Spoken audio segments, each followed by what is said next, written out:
I don't stream that much anymore. I can't out stream people, so I might be like doing hand signals and stuff. But they actually nowadays they have the coaches on a platform. Yeah. As opposed to being right against the boards, they actually have a platform built because I think with the padding system sliding, that's the rationale is that the pads could move, and so we're like up in the air, like 2 or 3 yards back from the pads. So I don't even know if the skaters can see us. Did they ever listen to begin with? Did they just most of the time just follow their nature and go for it and listen? They remember what you say, but they should. I mean, they look. Yeah. I think at a normal competition, maybe they could listen, but then if you recall what like Sochi or Vancouver is like, you're not hearing anything. It's so loud in these venues. I mean, Vancouver was crazy loud. Yes. Remember how loud that was? Yes, it was. How are you going to like, hey, like so-and-so behind you? You can't like communicate that. So I just think like I prefer to use hand gestures, and I know that some skaters like they don't even watch me; they watch the other coaches to see what the coaches are telling the other skaters to do. Sure. It'll probably be deathly quiet in Beijing. These are very polite people who are quiet. If there's a bunch of Chinese in the race, I hope they cheer. But my experience in China is like when you have Chinese skaters in the race, it's loud.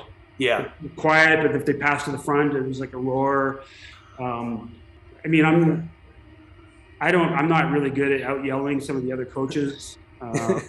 So I just bring your megaphone and I'm going to get my Chinese citizenship here in the next week, and maybe I'll be in the stands screaming for you. Yeah, we certainly could just smuggle your flag and we'll make sure to wave it around. But Coach, great to see you.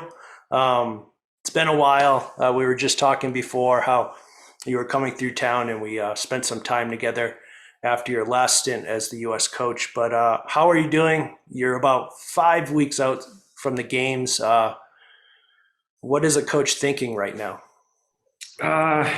Well, yeah, it has been a little while, so it's great to see you.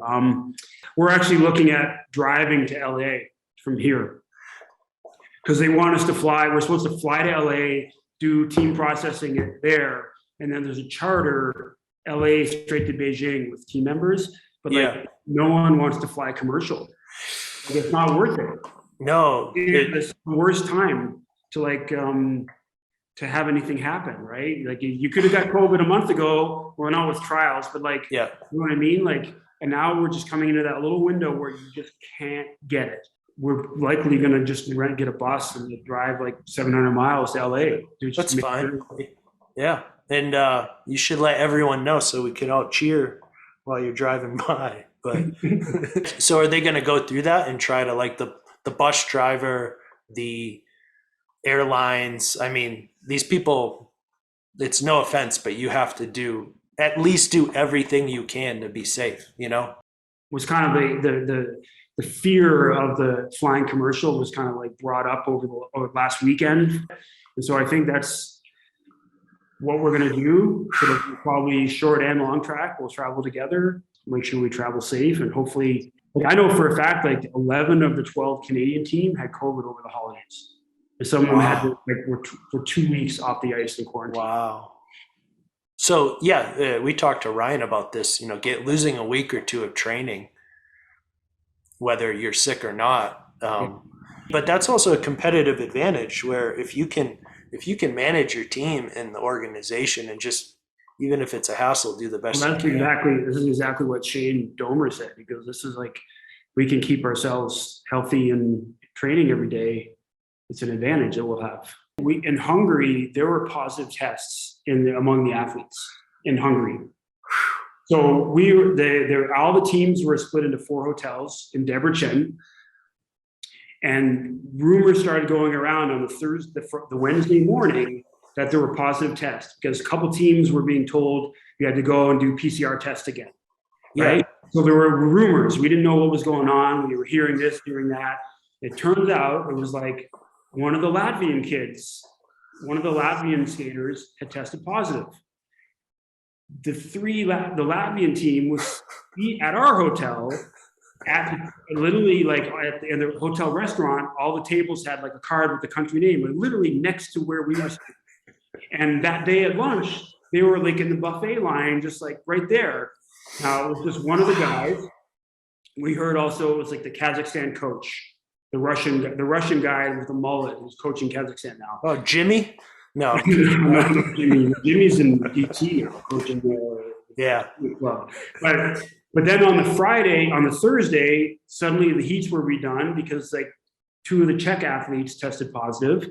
And then we were in, and then at the rink, we were in like one side of the rink, they had like temporary locker dressing rooms set up with like temporary like things, and there was like curtain over top. You know, the air was over top, like wasn't like the wall, right? Yeah. We were right next to the Russian team, and they have bikes in the hall, and everyone's like on the bikes skating and all this stuff. And then we hear like two of the Russian athletes tested positive, and they literally like feet away from us, you know, no mask, doing their cool downs and stuff. It was super unnerving. Well, all the athletes fly on a charter from Debrecen directly to Rotterdam for World Cup 4, and we're just like, oh, this could be really, really bad. Well, that's your advantage. Shane's right. If you guys can sit tight and be careful, like, I mean, people are going to be affected by it, and it would be devastating if it was your team. And at least you want to do everything you can, you know. And if it happens, like, that's a whole nother conversation. But so if anyone's positive, they're out, right? Whether they're symptomatic or not. No. So what I was told, and I asked this question like a few days ago, was like, you can, if you're positive, you basically have until like the 19th or so to get healthy. You'd have to like test negative twice, no symptoms. But just yesterday, the IOC released there was some kind of thing where they met the Chinese, and they basically said it's going to be a little more flexible as far as like athletes that have recovered. Like we don't have to go by China's rules. Like they're going to be a little bit more flexible for athletes to be able to participate in the event that someone's positive. So okay, I don't say that we should like I don't think that changes the situation as far as like how careful we're going to be, but I think there might be a little more wiggle room if someone gets COVID on January 13th and is negative by the 19th or 20th. Or in Sochi, Russia just had the whole doping scandal. Yeah. In China, someone will lie, you know, and need to compete and be positive, you know. I think we're looking at daily tests over there. So we test to get in, and then we'll have to test every day. When we were in Beijing, it wasn't self-testing. Like we all had to go stand in line every day. They literally had like a photo booth with a window, and the person had like the gloves built into the window, and they were through and testing you, doing a throat swab. Wow. So they had to stand in line and have that done every day. So they definitely, when we test there, it's not going to be like self-testing. It'll be heavily monitored. So. And it's going to be, I think they're like in hazmat suits from what I understand. I mean, they're there they're hooded and covered and gloved and 12 masks. And like the flights, like Air China flights that we flew to getting in and getting to Nagoya, like literally the flight attendants were like full white suits, like taped up around the ankles, like goggles, face shield, little face hole, like just a number written in pen and Sharpie on the white suit, you know, like, hey, number 1, bring me, coffee. Like it was just, it was really just like different world. You can't test positive on like January 26th. Like that's the day before we leave. You can't, because when we arrive on the 28th in Beijing, they test you, and you got to race in a week, and you just, we like at this point, like COVID anytime, like in the last 2 years would have been fine. Like we're now approaching this time frame where it's like no go, you can't do it. We leave in 3 weeks, and we actually race. What's today? Thursday. So 4 weeks from Saturday is our first event. So it's coming up pretty quick. Oh wow.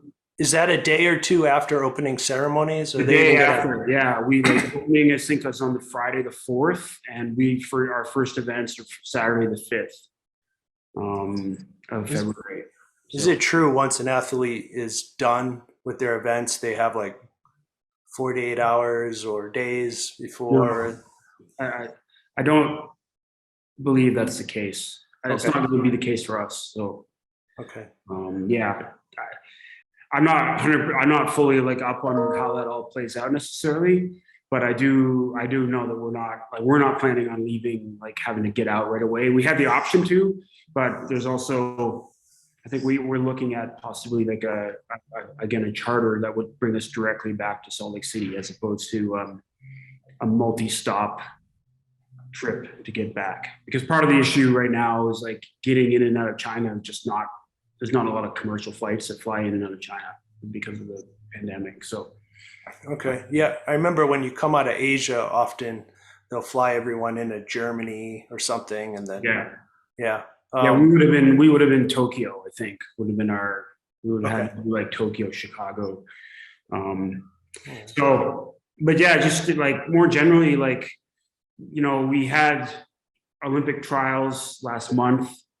So kind of in that, I would say the hangover is behind us now. So we're kind of getting back to work, but like the trials are a pretty taxing weekend, more emotionally, psychologically than physically.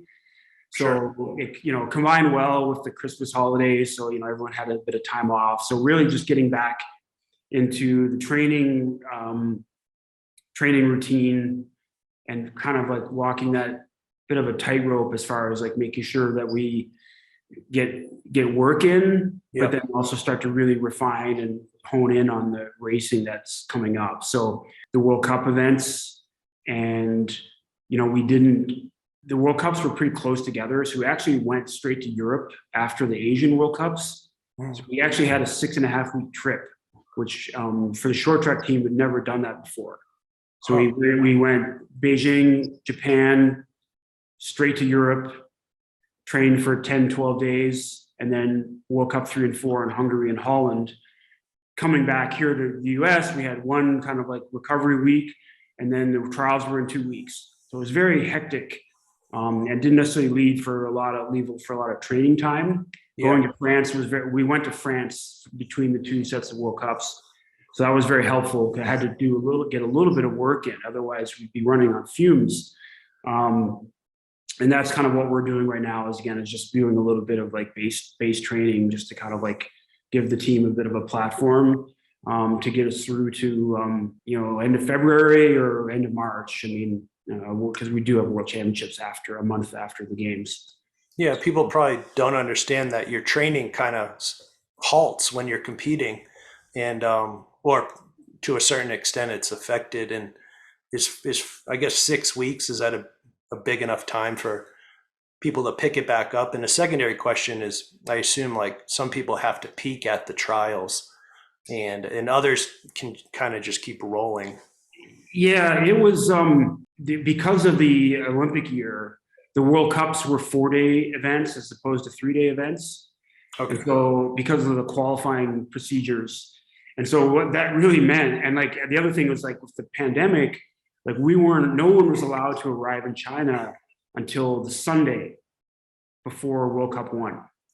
So like, sometimes you'd have the flexibility of going early, adapting to the time change, that sort of thing. But everyone was very strict about getting into China. So you're competing on Thursday, right? Yeah. So we arrived Sunday, we had to compete Thursday. What that really meant was we only had 3 days to practice, and we only have 50 minutes, 50-minute training sessions. And then, from there, after the first World Cup, Monday's a travel day. That gives us only 2 days to train on the ice in Japan. Yeah. So you think about it, and then we basically went through the same thing for World Cup 3 and 4. So in the 6 weeks that we had, we were gone for 6.5 weeks. 4 of those weeks were competition weeks. Yeah. We basically had a total of 10 50-minute training sessions, so 500 minutes of ice, which is 6 hours of ice, basically. We would normally have that in 2 days in the Salt Lake. Wow. a really, really minimal amount of time to train on the ice. We'll obviously supplement it with, biking and dry land. We could have hit a weight room while we were at the World Cups, but there was a lot of question marks over what access we would have and what equipment would be available. So we kind of chose not to go there. Yep. But and then the other thing that you have to kind of be flexible with is the fact that we're not really sure how much skating people are going to do, right? Because if you make it out and you wind up going all the way to the final, you're doing 3 or 4 times 1,000 meters in a given day. You get knocked out of your heat in the first day on Thursday, you might not even race on the Saturday. So you're kind of having to like be very flexible as far as like what people do, the amount of training. Each day, Thursday, Friday, Saturday at the World Cups, there's a training session at the end of the day for skaters that didn't compete. Yeah. Those are not necessarily reliable. Like one week it was like 45 minutes, another week it was 30 minutes. You have 40, 50 skaters on the ice sometimes, all trying to do different things. It could be pretty chaotic. So at best, it's like an opportunity for some of the skaters to touch the ice. Yeah. But you can't really count on it to say, well, we're going to train, like it's more like they just go on and do some relays with other countries and try not to like get hurt basically. Yeah. But you actually got on the Beijing ice, because I don't think long track has been to the venue.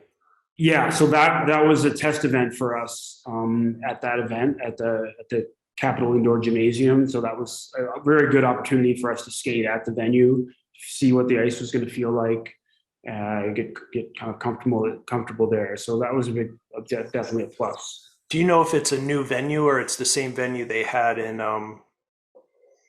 I guess in 2009, 2010, they had just had the summer games, and it was like, I think the volleyball venue, and they turned it into a short track place. It's a very old venue. In fact, when my first World Championships as an athlete was 1993. Yeah. It's the same venue where they hosted the World Championships in 1993. It's been completely redone. So as opposed to being like gray and dank and smelling like an ashtray, it's like bright blue and very bright, and it's all given the Olympic makeover. So fresh. Yeah. Yeah. You were an athlete yourself for Canada. I think it was Lillehammer. On the relay, the athletes go through so much just to make a team. And then whether it's pressure from themselves or just expectations, they want to do well.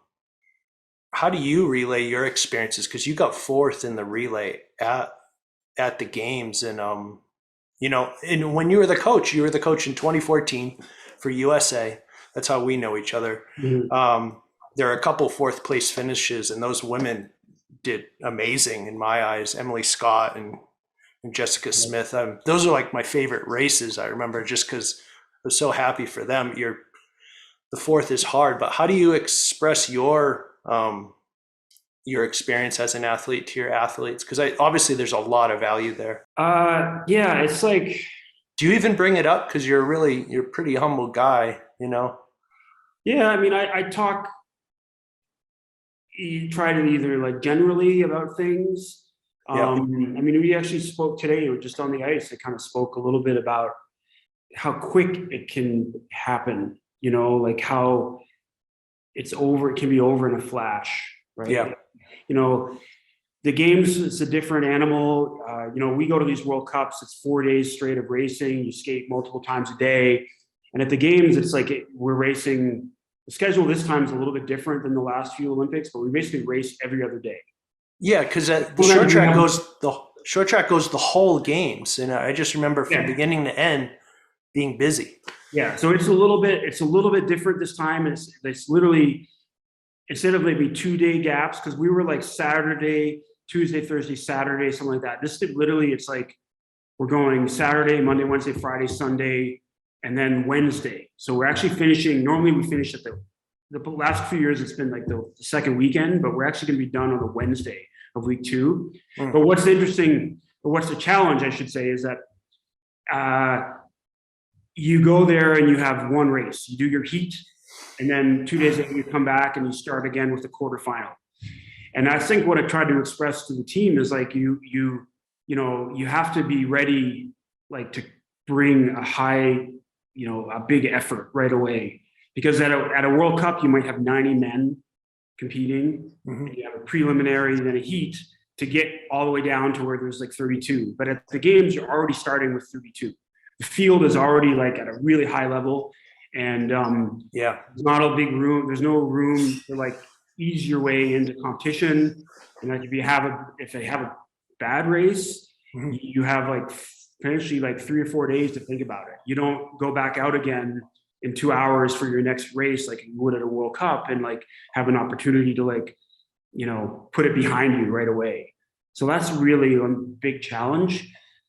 Is the rhythm of the competition is different, and you have to really be prepared to and be mentally strong and resilient to like just reset and make sure that you like good or bad, because like the flip side, maybe things go really well and then suddenly your media and doping and after event press conferences, and so you're not getting to bed till 2 a.m. So we compete every night. We finish sometimes 9:30, 10 p.m. And by the time you get through all that rigmarole, you're like, it's late. Yeah. And you get to compete again in 2 days or less than 2 days. Yeah. So it kind of goes both ways. Obviously I would prefer to have the latter problem of like staying up super late because you did really well than having to, being done after one heat and having to like not race for 4 days because you qualify. But I'll kind of preach simplicity a little bit too, because it's not a time to go and try and do things dramatically different. You stick to what stick to your routines, and you go for it also.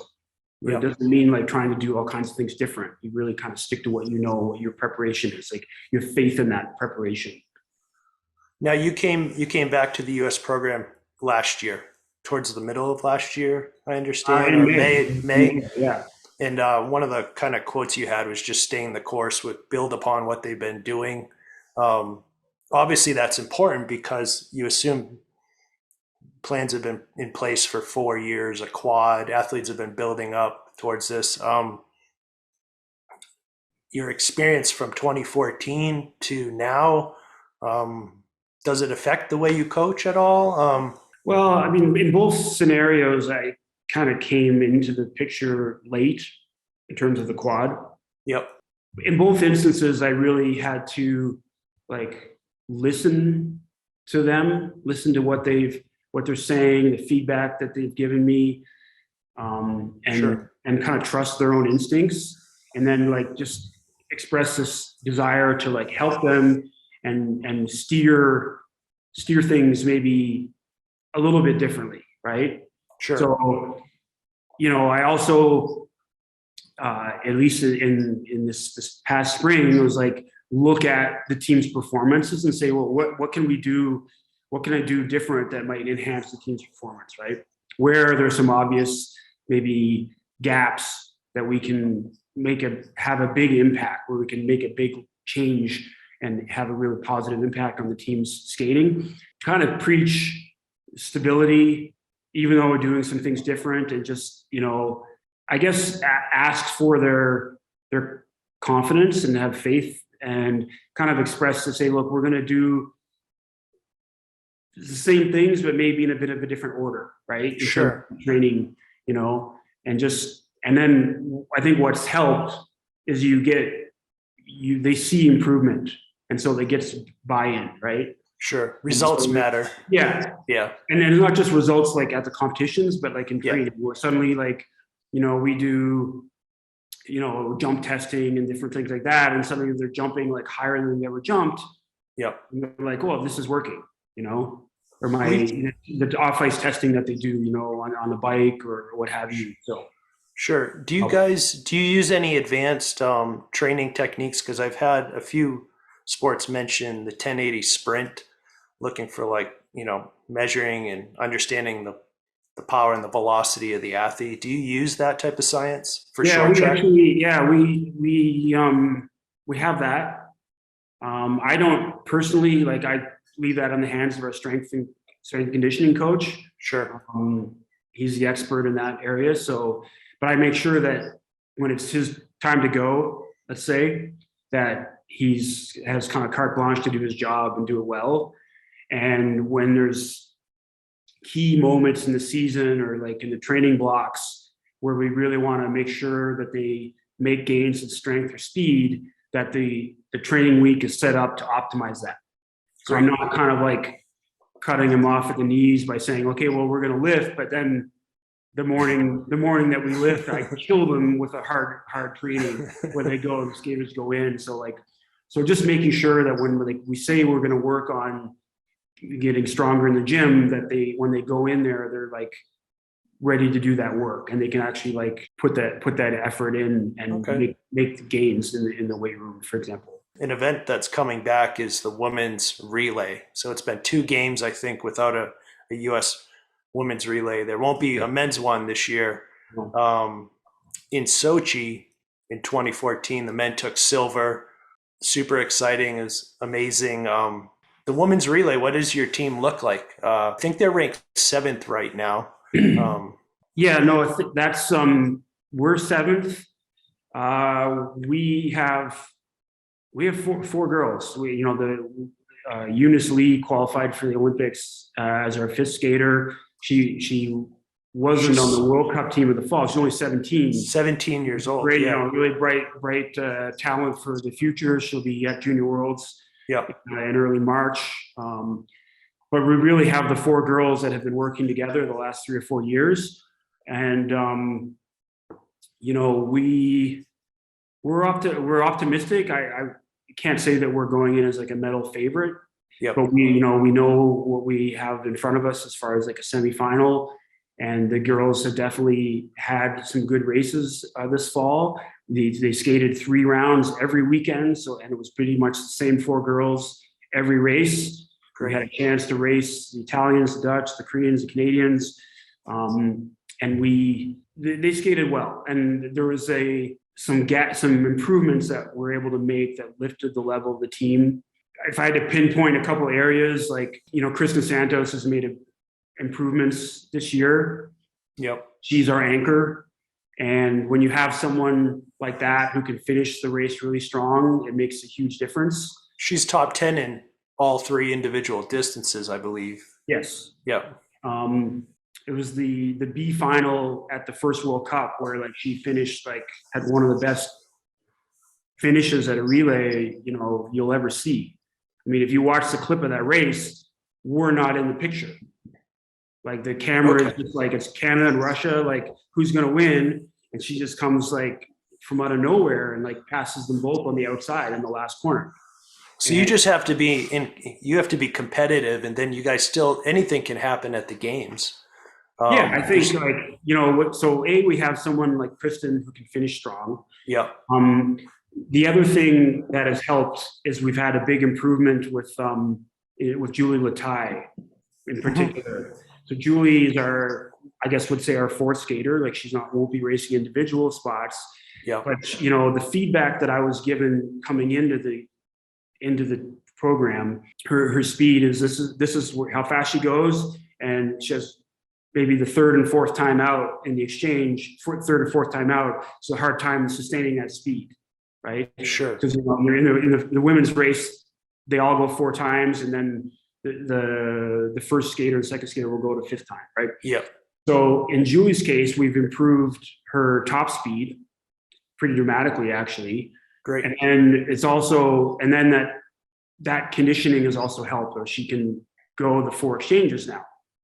Awesome. And so what that means though too is that because the other girls are keeping up better, Kristen and Corey and Mame aren't working hard just to catch up. Right? Yeah, they're not overexerting themselves. They're not. Yeah, like they're able to just like stick on, and it's lifting the whole team up, right? Yeah. I guess the other thing that has helped with Julie's case is and it was a little bit out of necessity, but like Mame was skating third on the team, whereas before maybe she was starting This was a little bit out of necessity. Your mommy had a serious injury this summer, so been kind of working way back from that. But taking advantage of the team dynamic as far as the relay exchanges, and that's helped also. Mommy can give Julie a really big push, and it helps. It makes a little difference there also. They've been pretty consistent all year. We had one A final. Wish it had gone down a little bit differently, but it just didn't. But we actually, at one point, we were like, could have been in there to be on the podium. It just didn't kind of play out the right way. Has the sport changed even since 2014? Because my time with you guys in 2010, those are the time of like Viktor and Men Wang. And I mean, are they arguably the two best skaters, male and female, of their generation? Is that? Well, I would agree with Viktor for sure. I mean, believe it or not, he's been working with the Chinese program the last 2 years, let's say. Oh, great.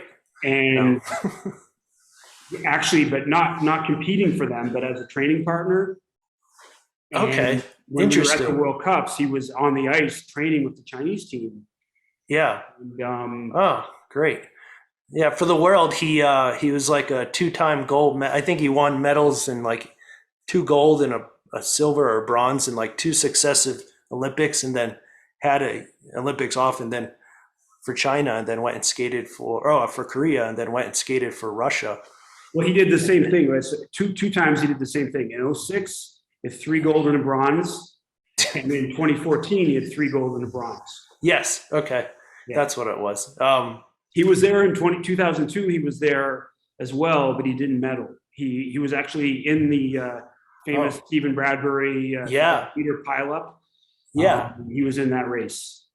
And I guess that's the point for the relay. Like, everyone can go down and you can cross the line. Like, stay on your feet. At that point, yes, he would have been a long shot for sure. Yeah, and he takes it all. So very Steve was very smart and opportunistic in his racing at the O2 games for sure. Yeah, but I think like having like a relay stable team that skate well together, and they can just like keep the train going, and other people make moves that can really not pan out really well. So I've always preached kind of patience in relays, and like it's a high risk event, even more so than a normal short track race, because you've got 4 teams. Every exchange, you've got 8 skaters out on the ice, sometimes 10 if there's 5 teams in the race. They're all pushing, legs are being spread, and it's really high risk. Yeah. And so I always kind of talk about, focusing, what are the things that we can control just on our own as a team, like making sure the exchanges are good, making sure you're aware, not like there's no point in being super defensive or aggressive in the early part of a race, because a fall is really fatal, right? So just maintaining efficiency, maintaining team speed, just keeping the train rolling, and getting down to that point in the last 8 or 6 laps where then the race becomes like the race is really on, It's interesting to think of like the past few years with COVID, how crazy it's been. And then you're going to an Olympic bubble in China. In some ways, I wonder if it can actually settle people down, because there's not much like, family and friends traveling, and you want to go see things. And in some ways you don't have the choice. You have to sit tight. I think our team is pretty used to it. I mean, we're coming up on 2 years of this madness, so, we competed without fans at all these events. The only World Cup that had spectators was the 3rd World Cup this season in Hungary. We did have friends and family and spectators at the Olympic trials. But I think the skaters, for the most part, they're used to it's the norm now. Solitude, a little bit. So I don't think there's a big adjustment there. Like I think there will be spectators in Beijing. It's just like locals, like no international fans. It's gonna be strictly, Chinese citizens, Beijing residents, what have you. But sure. Well, I think they're good to go. Going back to the men's 2014 relay, every one of those guys is an amazing athlete, but Eddie Alvarez has switched over to baseball, and he's done well. He played for the Marlins, and I think he's now with the Dodgers. It was obvious he was an all-around athlete. He could play any sport, and a lot of these Olympic sports, you see these specialists, a lot of these athletes, this is their thing. Is he one of the better athletes, all-around athletes you've ever seen when you consider your days as an athlete and then as a coach? No, absolutely. I mean, it's not like you're not talking about two sports that have similarities, very different skill sets. The physical demands are totally different. So yes, without a doubt. I mean, Eddie's, to me, it's a testament to not specializing too young, of like doing, just doing different sports. I think that's a big concern. I always encourage parents, coaches, whatnot, to let kids do other sports, summer, winter, take a break. You really shouldn't be overloading. For me, you shouldn't be really overloading or specializing until you get into your mid-teens, if that, Sure. But short track requires an athlete that can react. You're not just, it's not just a time. You have to play with others. You have to work around the situation. So inherently there's an athletic ability that was the differences between short track, like the stature, the size, the type of athlete, and long track is so interesting. It seems short track, for Eddie and for all of them, takes like great athletic qualities to succeed. But more and more kids are specializing early. And speaking of that, the Dutch for a long time have really kicked everyone's butt in long track, and in 2014 was when what was his name, Sinky, yeah, he won a medal, and he ended up winning a medal in 2018, but they also pulled in like 2 or 3 other medals. I mean, the nation, they love speed skating, they're on skates. I wonder if do they play any other sports at this point? Because they've seemed to kind of get into short track now. They're the number 1 team, I think, in the women's relay. Yeah, they they put in a lot of work to get to that spot. I know that getting into the Vancouver quad, they started to do some things, put the program on the right track. Mm-hmm. And after Vancouver, the current coach took over. Jeroen Otter, who's a former Dutch skater, was actually US coach, short track coach, and from 95 to 98. Okay. As well. It's for them. Like, I think the biggest thing was getting the one guy to have the success. Yep. That in that case, it was like Shinky performing. Yep. Because because of the in Holland, there's a gazillions of skaters, but short track was never viewed as like a viable option, right? And suddenly you have a guy that comes along and wins medal. Suddenly it's like all the kids that aren't crazy tall or like, destined for long track, give them another option. So they already had, to me, it's no surprise that they're doing really well. Yeah, because they've got good people running the program, a giant pool of skaters to draw from, and they've just created the situation has kind of evolved where they, the short track program is now getting support from the federation, and success begets success, right? So you've got one guy that does well, and they start to like build off that, and suddenly more kids are like, well, I don't want to do long track, I want to do short track because I want to be like Shinky, I want to be like Suzanne, and that's. We're seeing the end result of that. And so they're going to, expect to have a strong program, here on in. I don't understand why it would take so long though. Cause I mean, the sport, essentially skating as a speed skating sport, from what I understand, is like thousands of years old there. Yeah. So I know the tradition's strong. So, but short track is like, that's all their medals. I looked up the Dutch Olympic medals, and it's like speed skating, long track, and short track. I didn't realize that's their like completely their thing. Yeah. I honestly, from this is like secondhand knowledge, but I don't think their federation gave any support to short track for a long, long time. Probably. I mean, I know that. I mean, one of my former coaches was like the Dutch national coach for a couple of years, and like 20 plus years ago. And he said his boss didn't talk to him for like 2 years. Like literally didn't talk to him. They only cared about long track. Wow. So what's really changed, I guess, is like start winning, getting that first guy to start to do well. Yeah. But also I think the management structure of the team, having the right coach in place. There's also another individual who's there that's running managing the program. Let's say like a prioritizing director who's like being the liaison between the federation and the short track program. Who's very was talking about Wilf O'Reilly. Okay. Skated for Great Britain, but he's been in Holland for decades now. Was former Dutch coach at one point, but I know that he's together, the two of them, Jeroen as coach and Willie as like, I don't know what his title is officially, but I know that they've are able to create that work together and get what they need and get the support of the federation, which I think is always forthcoming before. They have the athletes, so if they can get everyone moving in the same direction, they're getting results. And the US has tons of athletes, but getting exposure to short track, long track, any type of like sliding sport is a challenge, but winning helps attract the next talent. And you mentioned just the support of the NGB, national governing body, and having a plan that makes sense and everyone buying in.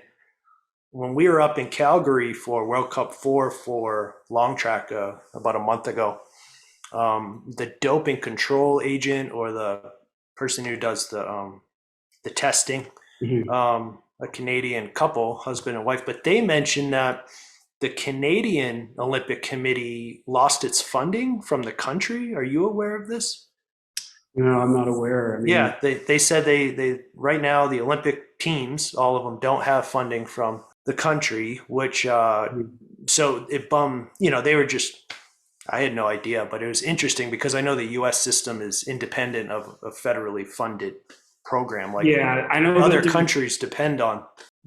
I know my knowledge of what's happening in Canada is pretty limited. I mean, I know that they have the Sport Canada, and there's also Own the Podium, which was set up, I think, ahead of the Vancouver Olympics, but it's carried on as another avenue, which is like funded. So I'm not sure. I haven't heard necessarily what cuts have been have taken place, but obviously, like you gotta, it takes money to run these programs and support the athletes, and so anytime that gets cut, you have to expect an effect from that. So they were a little surprised because they said, well, you guys are lucky that your country supports you. It's like that's not necessarily accurate.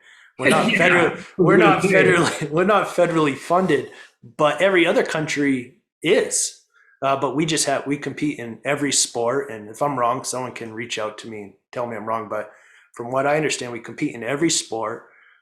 The USOC helps the national governing bodies, and the national governing bodies do their best to build their program independently. And in Canada, they didn't think that was the case for us. So I think in the US, like they definitely.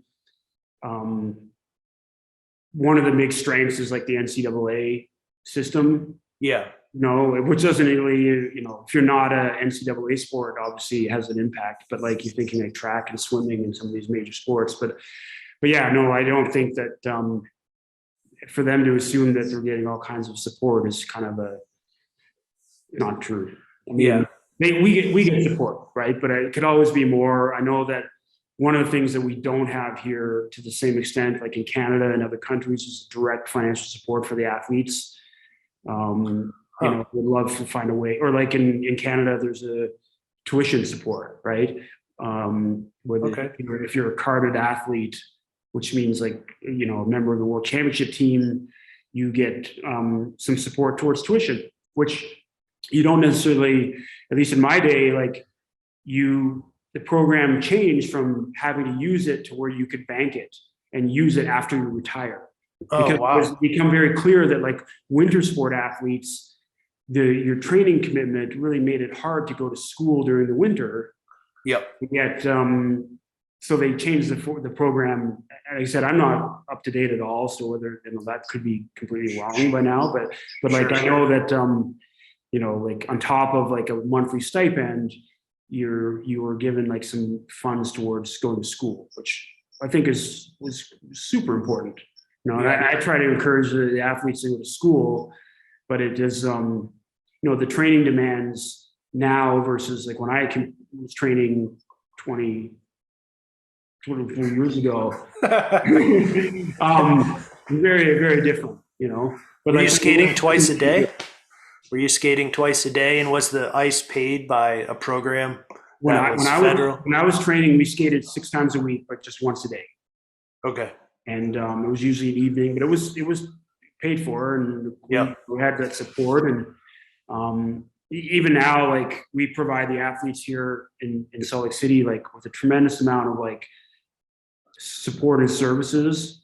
But I personally would love to increase like direct financial support for the athletes. Is there a resource for people to donate to, like athlete like funds and because education? I know you have a degree, you're a lawyer, and that's important because you have a lot of young athletes that are just so busy training that they can't dedicate any time to school. Yeah. Is there a place for people to donate money and resources? I would assume, yes, I would assume so. I think that USS definitely has like a way to donate. Sure. I'm not sure exactly the mechanics of the program and whether you can like specify, where money goes. For example, like if I donate back to my university, I can really specify like this goes to, my faculty, or it goes general, or it goes to students. Sure. So, but the athletes also have funding pages and their own websites, I'm sure, or it's funny you can access them. This was something in 2014. This was like a pretty common thing. Like they all had GoFundMe pages, but it doesn't seem to be. It's not as happening. I don't think it's really happening to the same extent that it was 7 or 8 years ago. Well, I'll reach out to USS and see. That's interesting to know. The athletes deserve the support, the resources they have. Everyone around them is invested in pushing forward. But I haven't. It just like when I came back in May, like I just haven't. There's things I had to focus on, and things that I just like not worry about. It's really just kind of like focus on the training and You're busy. So Couple more questions about like technology and stuff, but like skates. Who made your skates when you skated? So I had, I had custom skates, but the first pair of custom molded skates were made in Great Britain by a gentleman named Stuart Pass. Okay. And then I switched to Ram skates, which were made in Australia. Ram meaning Richard Nazilski and Michael Hearn. Okay. They were former Australian skaters. Michael was a former skater. Richard was a current skater. Richard is actually the current national coach for Australia. So he still wasn't involved for many years. He was actually coaching golfers, world-class female golfers in Korean, I believe. But they made...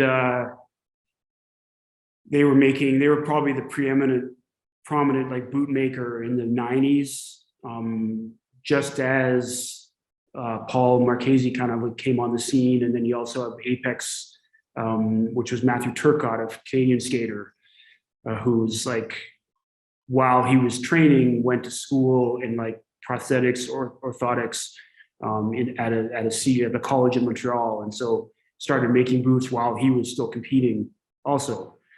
Those were my boots. Like basically, I would say they look like the general concept is the same as what people have now, but obviously the quality and materials and everything is like dramatically advanced compared to what they have now. Has there been any other advances? I know like you said, the product is just a higher quality. We're going to talk to Paul here sometime soon Nice. and learn a lot about what he does. But technology matters. Is there any other changes in the sport? I remember talking to Apollo back, in 2010, and he had decreased his weight significantly since when he started. That the athlete was changing their size, and is there any changes that's happening in the sport? Well, I think on the equipment front, the quality of the skate blades is constantly improving. So like when I came back in May, it'd been 8 years. So I was very curious to know in terms of how the blades are set up, the rock and the Sure. bend, what was the setup that skaters were using? And it's not too different from what was being used 8 years ago. Couple little changes, but it hasn't been like a dramatic evolution. If Okay. compared to like you would say from like '06 to 2010, like we're kind of like plateauing a little bit. Okay. But the actual quality of the blades is constantly improving. They hold bend better. They're more easy to manipulate and work. For me doing the equipment work that I do, it's much easier. There's a lot less than what maybe it used to be like if I go back 12 years, 14 years. So that's definitely different. Are you doing skate work? I think you have Anthony Bartel there, right? Yeah, I do a lot of work. I mean, and Anthony is here part-time also, so he's helping out a lot. I mean, when he's not on site, he's home and skaters can take their skates to him also to get work. But Sure. like, honestly, like it's pretty, there's a lot less than it used to be.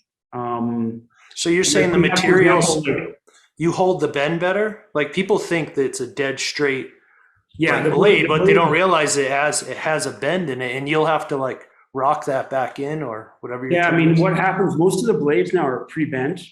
Okay. So like you have the tube, and then the blade is glued up into the tube, and they actually like the notch in the tube is actually bent. Oh, okay. And so the blades become pre-bent, and they actually gives them a kind of a memory.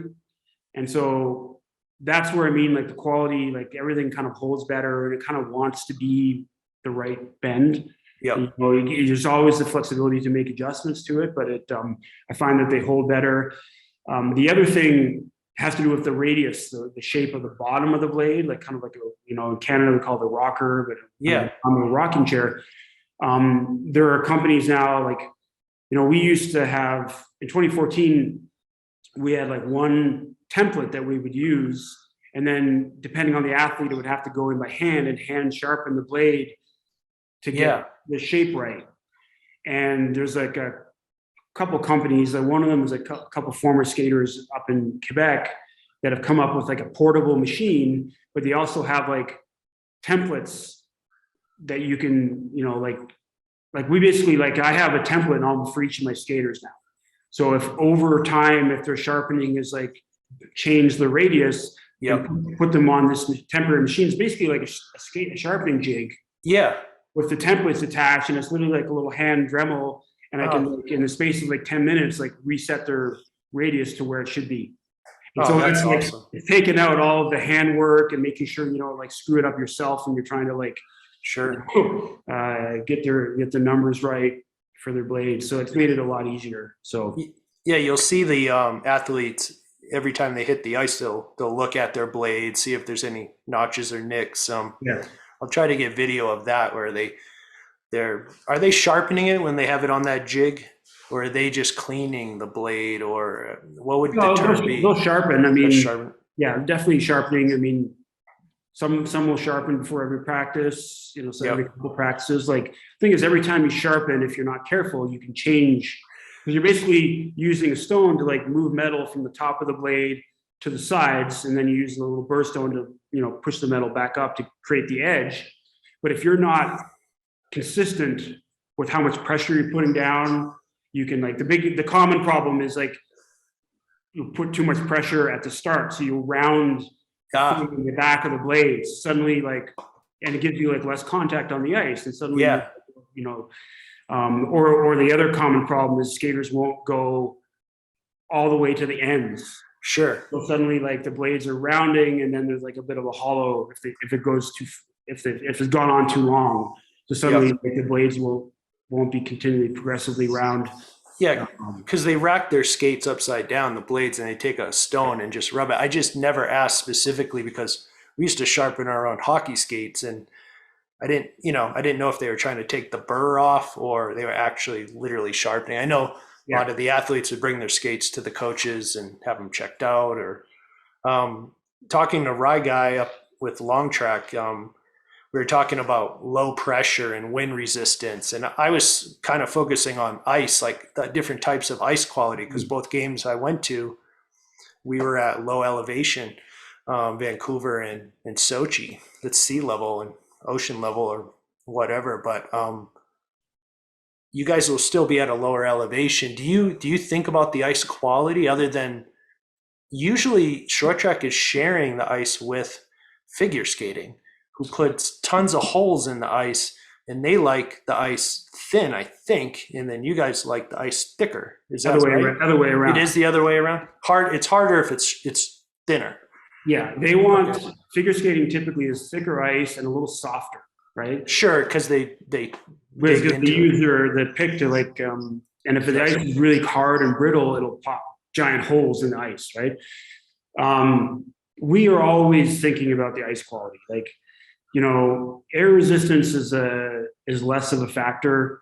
Obviously, in short track, it's easier to follow than be in the lead, so there's that factor, and that's why you see, like, it's, you know, the race strategy, like being in the front and managing your pace, managing your track, but like it's definitely easier to follow. No, the feel of the ice is really important. So like whether the thickness, the temperature of the ice, whether there's water or not, like whether it's really grippy or brittle, like that's the biggest preoccupation with the skaters. It's like, what does the ice feel like? And so we know, like, we were very fortunate to be able to compete at World Cup 1 at the venue. Yep. Obviously, at that event, we weren't alternating back and forth between figure skating and short track, which at the games would be like every other day, alternating day in, day out. But we're pretty, you know, the ice was really good in Beijing, very, very fast, very grippy. Actually, it's just this feeling that the ice was going to hold.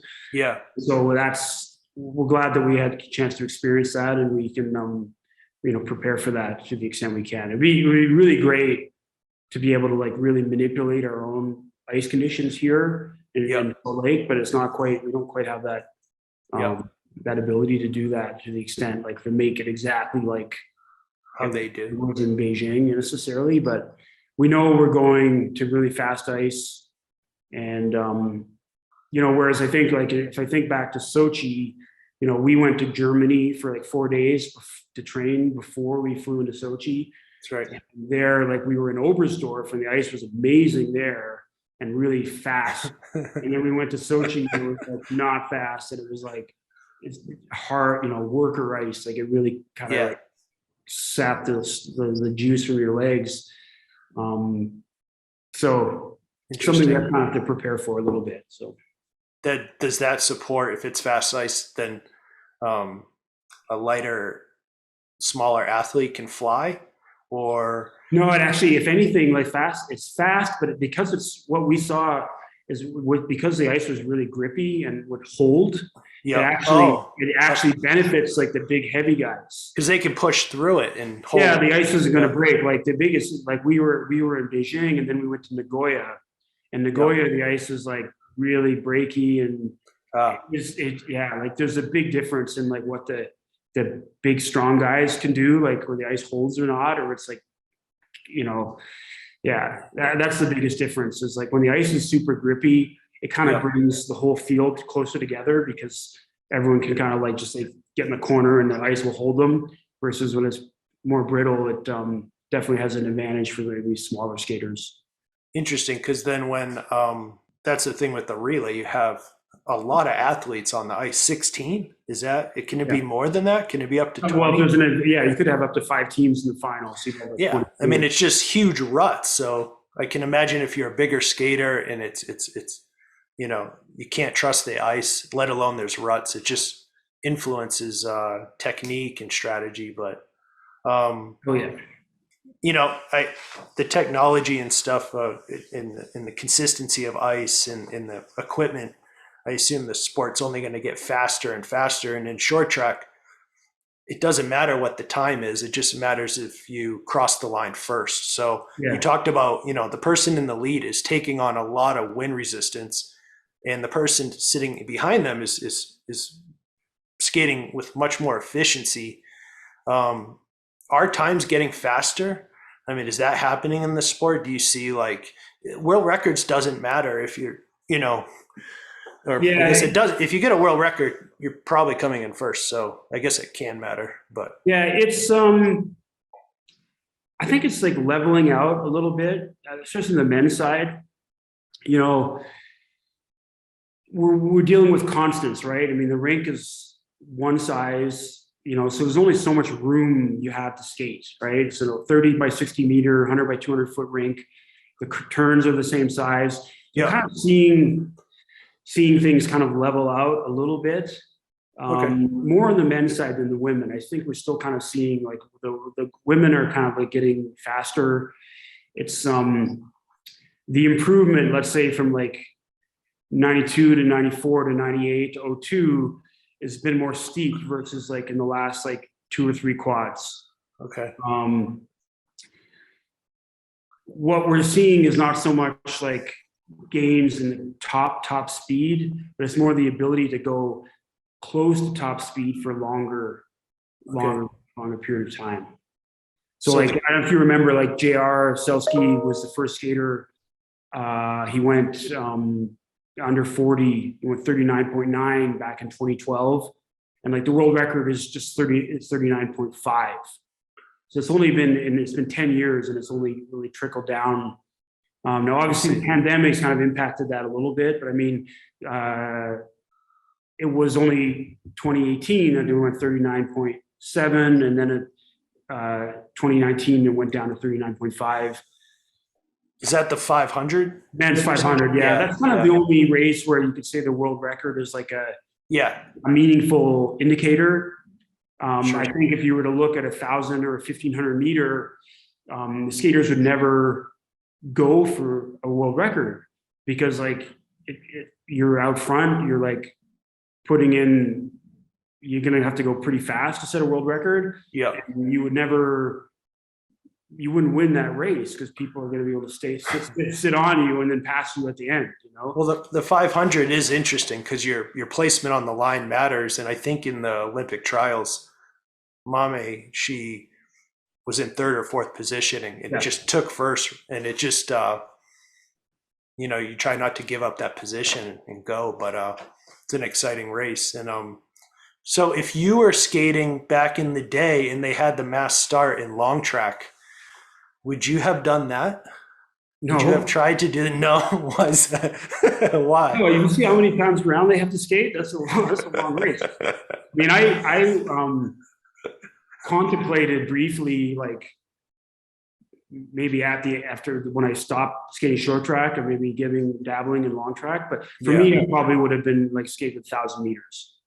Okay. When I was more of a sprinter at that point, and like I was actually pretty good at the time trial. Yeah. You know, we used to do that here in the US, and where you do a time trial to qualify to skate the event. So like the top 16 times get to skate. It was very similar to like, you know, auto racing where, you know, pole position and whatnot. So I kind of like saw that as something that might be transferable over to long track, you know, like just kind of like go on your own. And you know, the short track, we did a 6-lap time trial. That was like a 1 minute, 58, 59, 57 second race, and 1,000 meter was a minute 10. I was like, that's kind of like comparable.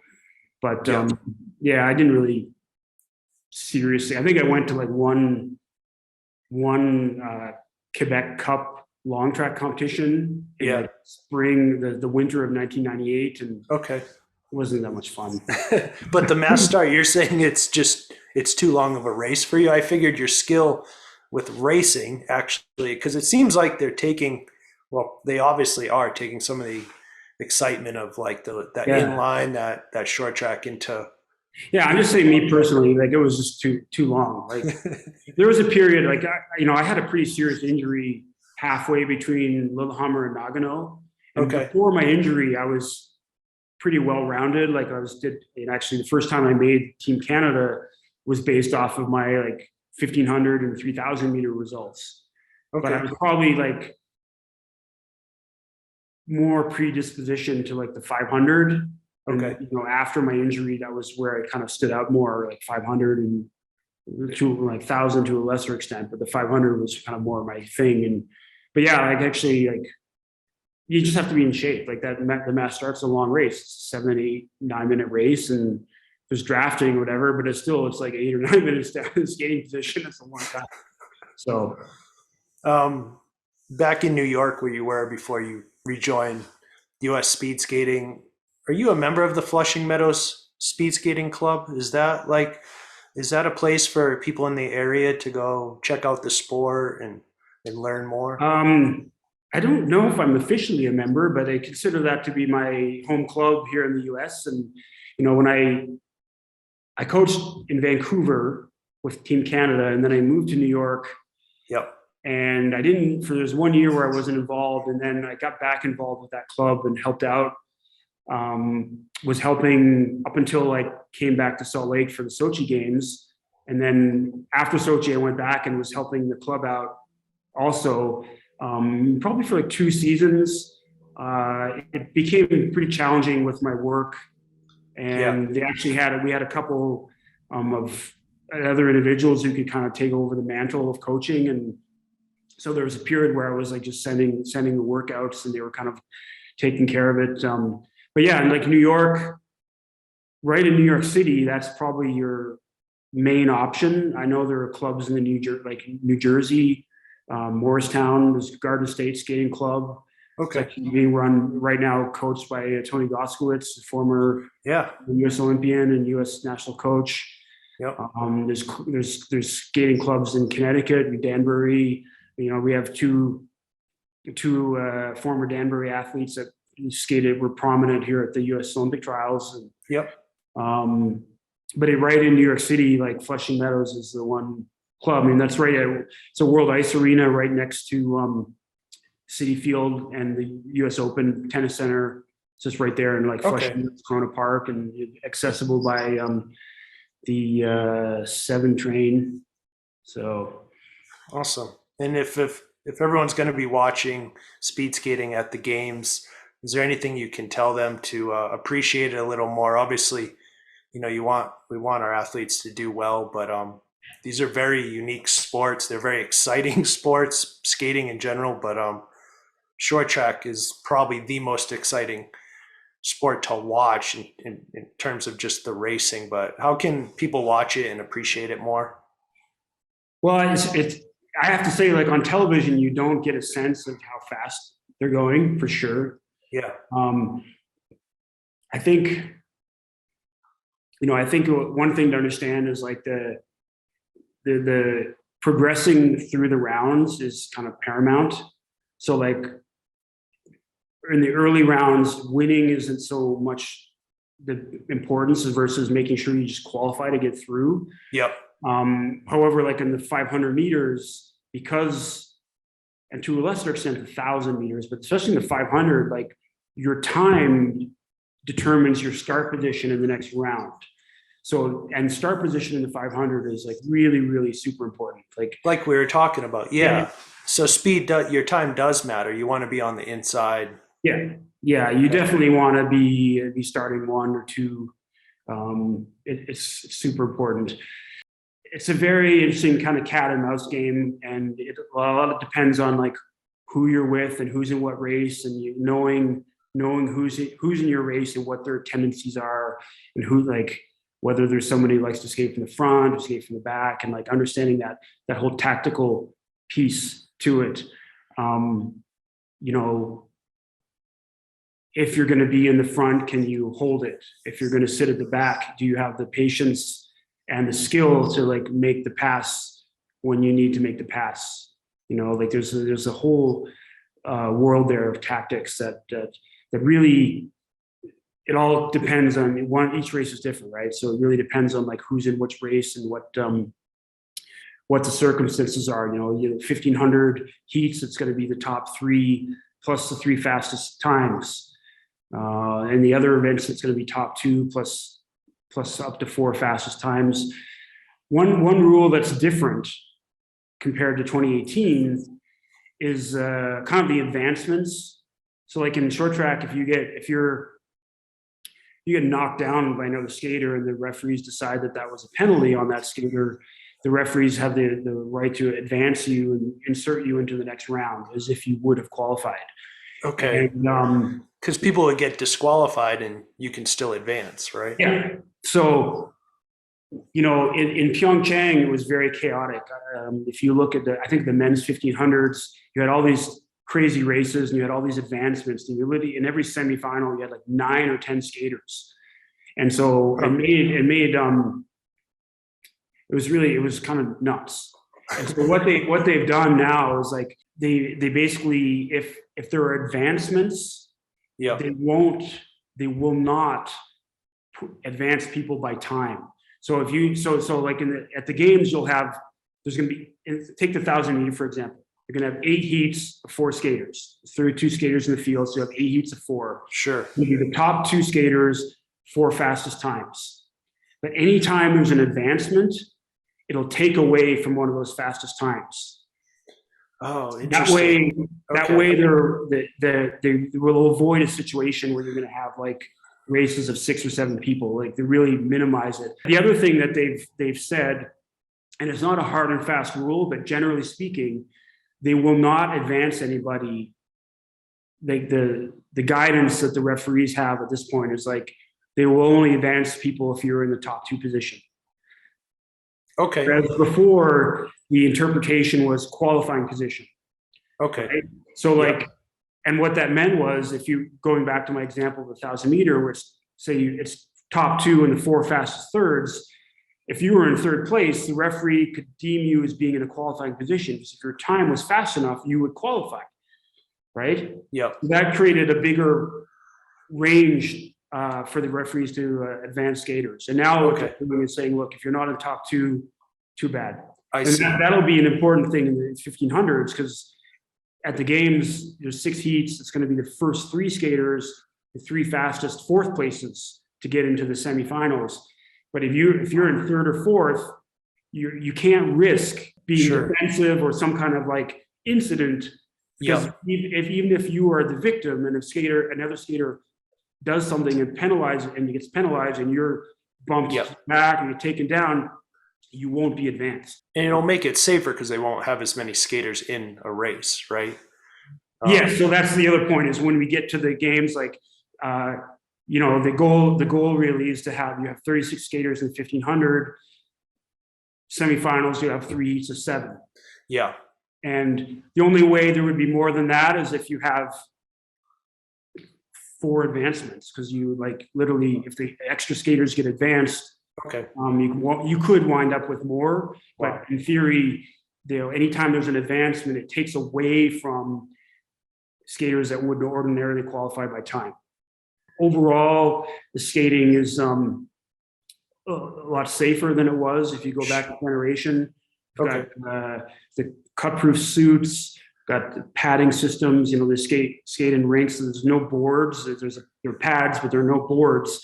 And so you have this, when they crash, the padding moves and absorbs the energy of the skaters versus hitting padding, but with a wall behind it.